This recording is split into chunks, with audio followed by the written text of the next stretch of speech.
You know, in all my cycles teaching at the Galactic Survival Academy, I thought I had seen every possible way a species could embarrass itself. Then the humans showed up. My name is Zeph'tar, and I have the dubious honor of being Senior Instructor of Applied Survival Sciences here on Station Kepler-7. That is what we call this magnificent orbital platform that circles the tidally locked world of Kepler. For 200 standard years, I have watched candidates from across the galaxy attempt to prove their worthiness for deep space exploration. My tentacles have grown gray observing the predictable failures of overconfident species.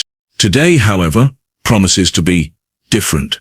23 candidates sit in my lecture hall representing the usual suspects. 3 Altarians with their crystalline exoskeletons, 5 Centaurians whose fur bristles with nervous energy, a pair of gaseous nebulans hovering in their containment suits, and several other species that at least possess the basic intelligence to look appropriately terrified. Then there is Marcus Chen. The human sits in the back row, feet propped up on his desk, chewing something that makes small popping sounds. While every other candidate studies their survival manuals with the intensity of someone facing imminent death, which they are, Marcus appears to be dude. The test parameters are simple, I announce, my voice carrying the authority of someone who has watched thousands fail. 30 standard days on Zerion 7, hostile environment. Minimal equipment. The mortality rate is approximately 43%. A collective shudder runs through the room. Several Centaurians whimper. Marcus raises his hand. Quick question, Professor. He squints at my nameplate. Zeph'tar, when you say 30 days, are we talking weeks, months, or just me left breathing? The silence that follows is so complete I can hear my own circulatory system functioning. This is going to be a long day. I clear my throat, which sounds like grinding metal when you have a respiratory system designed for methane atmospheres. Zerion 7, I continue, trying to ignore the human's grin, features surface temperatures ranging from -40 to +60 degrees Celsius. The atmosphere contains trace amounts of sulfur dioxide, carnivorous flora, predatory fauna with night vision capabilities. Oh, and acid rain every third day. Marcus continues doodling what appears to be a stick figure, riding some sort of creature. Honestly, the artistic skills of humans never cease to disappoint. Each candidate receives 1 standard survival pack. I explain. Water purification tablets for 7 days. Emergency rations for 5 days. Basic medical supplies. 1 multi-tool. 1 emergency beacon, to be used only when you are certain death is imminent. So, Marcus interrupts, still not looking up from his masterpiece, when you say certain death is imminent, do you mean like, oops, I stubbed my toe imminent, or hello there Mr. Giant Teeth imminent? By the great nebula of Orion, this species somehow conquered faster than light travel. 3 days into the test and my faith in natural selection has been thoroughly shaken. The monitoring feeds from Zerion 7 display exactly what I expected from 22 of the candidates, and exactly what I feared from the 23rd. The Altarians have constructed a geometrically perfect hexagonal shelter, complete with atmospheric recycling systems and defensive perimeters. Textbook Chapter 14, Subsection C. The Centaurians built their traditional burrow complex with multiple escape routes and food storage chambers. Then there is Marcus Chen. Day 1, while everyone else secured shelter, the human wandered around collecting what can only be described as garbage, twisted metal fragments, dead plant matter, rocks of various sizes. He stuffed everything into his pack like some sort of demented scavenger. When I watched him talking to himself, I assumed it was the beginning of psychological breakdown. Humans do have notoriously fragile minds. Okay, Marcus, I heard him say through the monitoring equipment. What do we have here? Ustya? Ooh, shiny metal thing. That goes in the maybe pile. Dead stick with interesting texture. Definitely keeping that. Rock that looks like my Uncle Bob. Uncle Bob was useful exactly once. So, keeping the rock too. Day 2. The first environmental challenge arrived right on schedule. Zerion 7's temperature dropped to -38 degrees Celsius overnight. perfect shelter construction was supposed to prevent hypothermia. The Altairians monitored their heating systems constantly. The Centaurians huddled for warmth. 3 candidates activated their emergency beacons, accepting failure rather than freezing to death. Marcus Chen built a fire. Not just any fire, mind you. Somehow, using his collected junk and what appeared to be sheer stubbornness, he created a heating system that kept his small cave comfortable all night. He even roasted something that resembled food. Where he found edible material on a planet whose ecosystem wants to dissolve organic matter, I have no idea. Day 3 brought acid rain. Standard protocol demanded immediate shelter lockdown and atmospheric purification systems. Most candidates sealed themselves inside their carefully constructed bases and waited for the danger to pass. Marcus stood outside in the rain, arms spread wide, laughing like a maniac. The acid rain was not affecting him. Somehow, impossibly, the human had waterproofed himself using materials that should not exist on Zerion 7. He was collecting the acidic precipitation in improvised containers. I need stronger medication. Day 4 delivered what the Academy textbooks call a minor atmospheric disturbance. What it actually delivered was a Category 5 acid storm that turned the sky into a corrosive nightmare and made the previous day's gentle acid rain look like a pleasant summer shower. The Altairians' geometrically perfect shelter began dissolving. Apparently mathematical precision means nothing when the mathematics include sulfuric acid concentrations that could strip hull plating.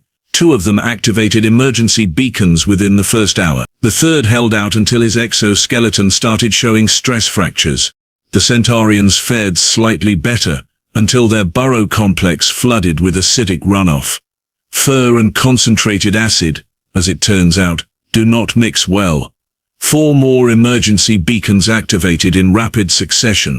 The Nebulans discovered that their containment suits, rated for deep space operations, were not rated for atmospheric acid that could dissolve titanium alloys. Marcus Chen invited everyone over for tea. "Hey neighbors," his voice crackled through the communication system, cheerful as someone discussing weekend plans. "Looks like Mother Nature decided to throw a tantrum out there.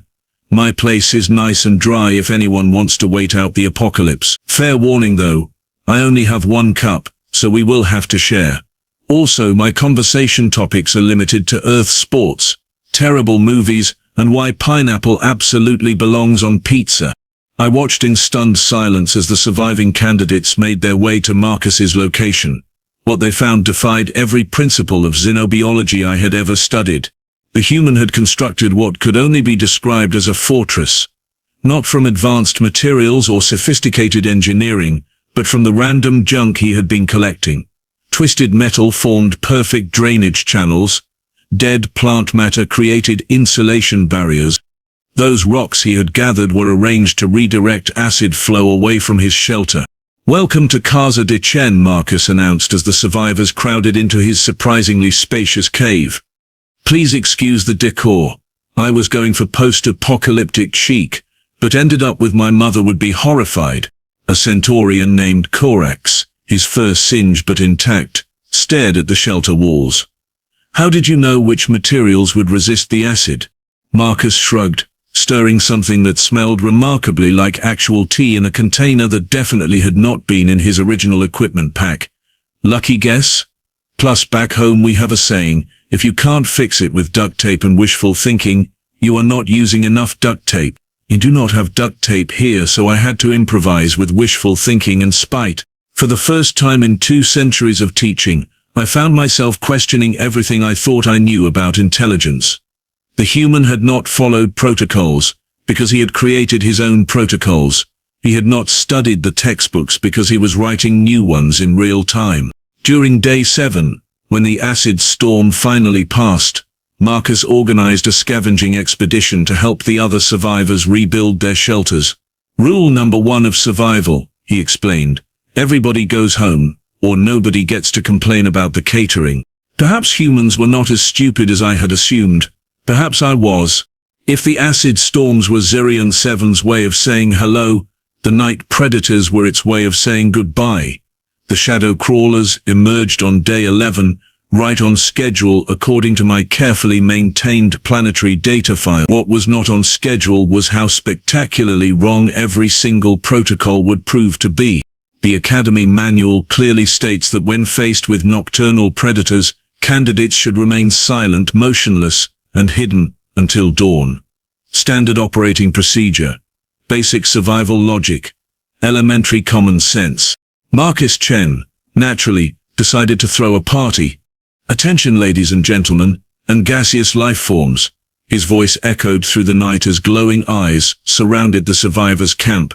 "Welcome to Marcus Chen's Midnight Comedy Hour. Tonight's show features impressions, storytelling, and interpretive dance. First up, my famous impression of a Regillian tax collector. I watched through infrared sensors as the shadow crawlers, apex predators with reaction times measured in milliseconds, stopped moving.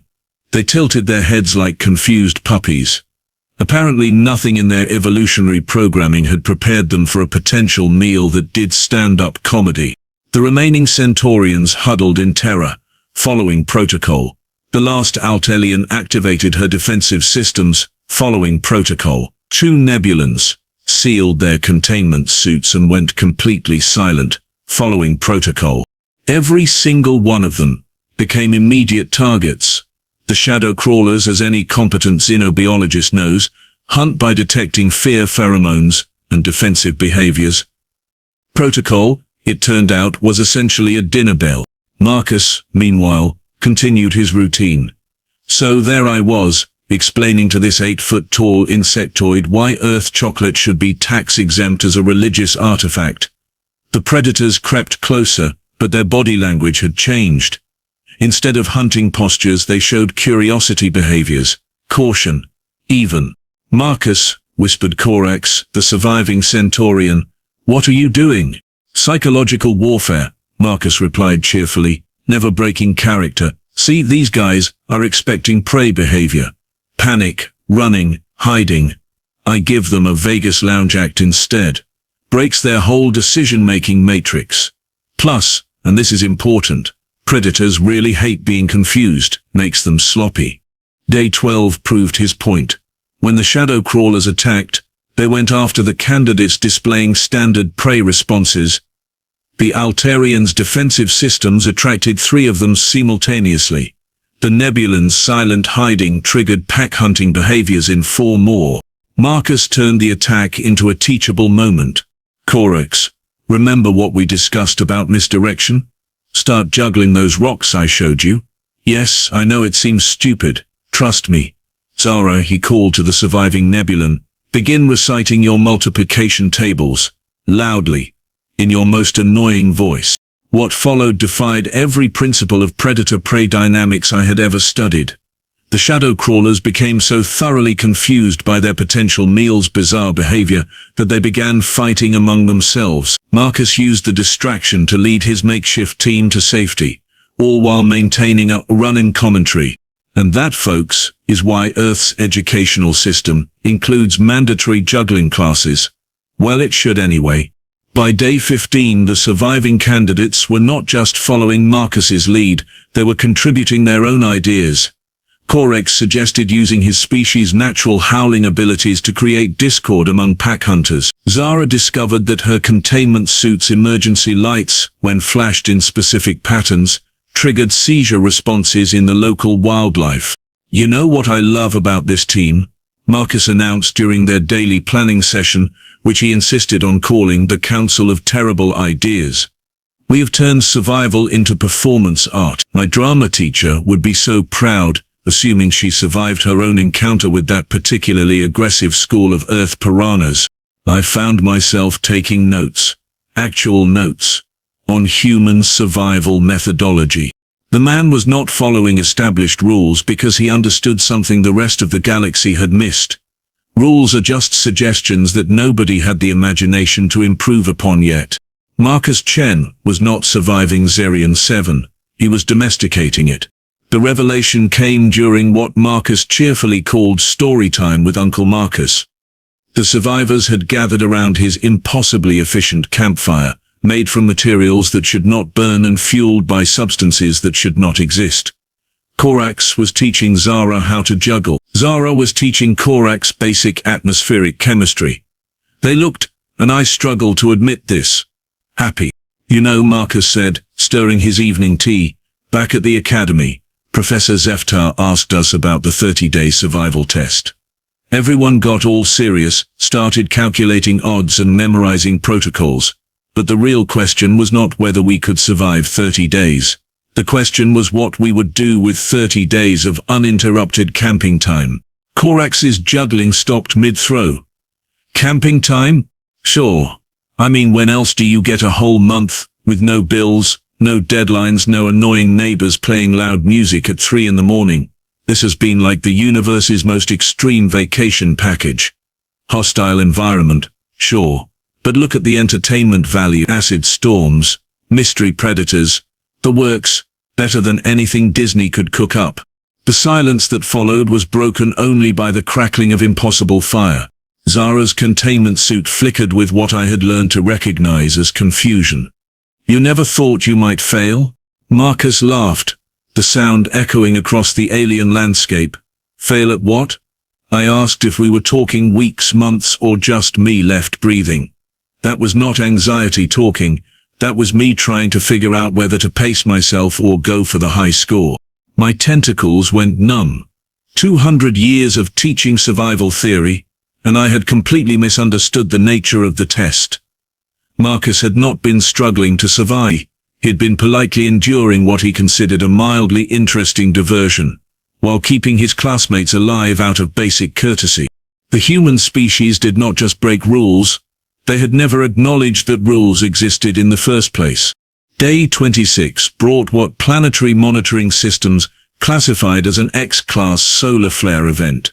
In layman's terms, Zerion 7's star decided to throw the galactic equivalent of a temper tantrum. Radiation levels spiked to lethal ranges, surface temperatures climbed toward the boiling point of water. The atmosphere began ionizing. According to every emergency protocol in existence, the correct response was immediate evacuation via emergency beacon. Accept failure. Preserve life. Cut losses. Marcus Chen looked at the readings on his improvised scanner and grinned. Well, team, looks like we have been upgraded to the deluxe survival experience. Time to build a spaceship. A what now? Korax's voice cracked with disbelief. Relax.